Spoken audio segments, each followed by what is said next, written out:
A quiet space for thoughtful listening. Let's begin.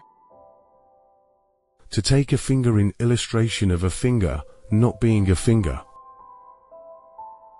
is not so good as to take something which is not a finger.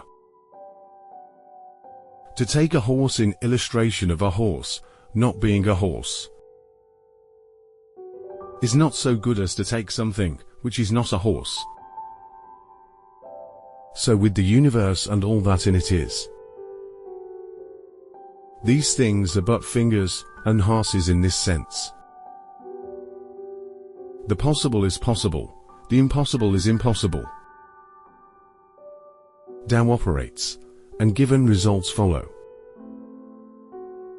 Things receive names, and are what they are. They achieve this by their natural affinity for what they are, and their natural antagonism to what they are not. For all things have their own particular constitutions and potentialities. Nothing can exist without these. These last few sentences are repeated in xv. Add in it. We can never know anything but phenomena. Things are what they are, and their consequences will be what they will be. J.S. Mill. Therefore it is that, viewed from the standpoint of Tao, a beam and a pillar are identical. The horizontal with the vertical. So are ugliness and beauty, greatness, wickedness, perverseness, and strangeness. Separation is the same as construction, construction is the same as destruction. Nothing is subject either to construction or to destruction. For these conditions are brought together into one.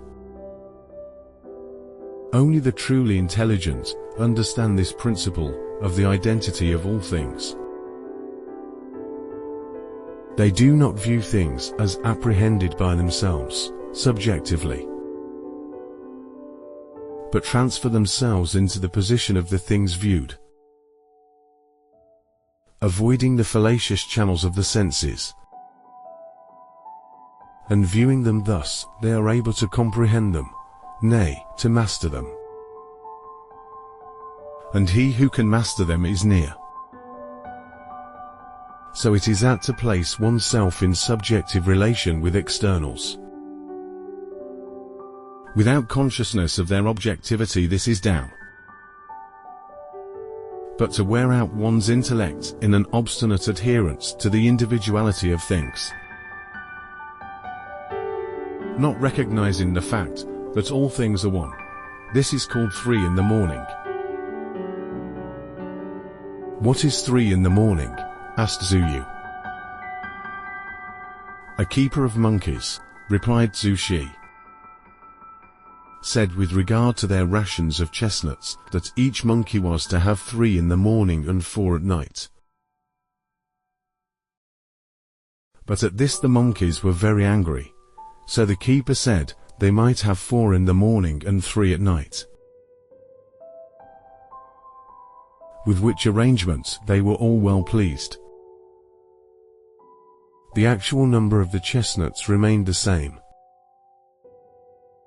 but there was an adaptation to the likes and dislikes of those concerned. Such is the principle of putting oneself into subjective relation with externals.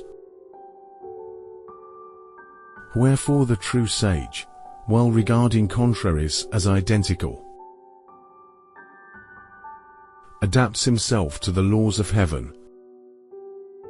This is called following two courses at once. He is thus prevented from trying to walk through walls, etc., as later Daoists have professed themselves able to do, of course with a view to gull the public and enrich themselves.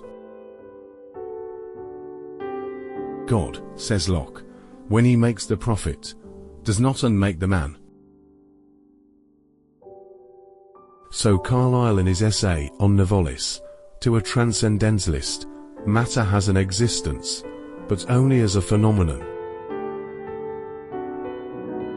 It is a mere relation, or rather the result of a relation between our living souls and the great first cause. The knowledge of the men of old had a limit. It extended back to a period when matter did not exist. That was the extreme point to which their knowledge reached. The second period was that of matter, but of matter unconditioned by time or space. Being, in itself, says Herbert Spencer, out of relation, is itself unthinkable. Principles of Psychology, 3, p. 258.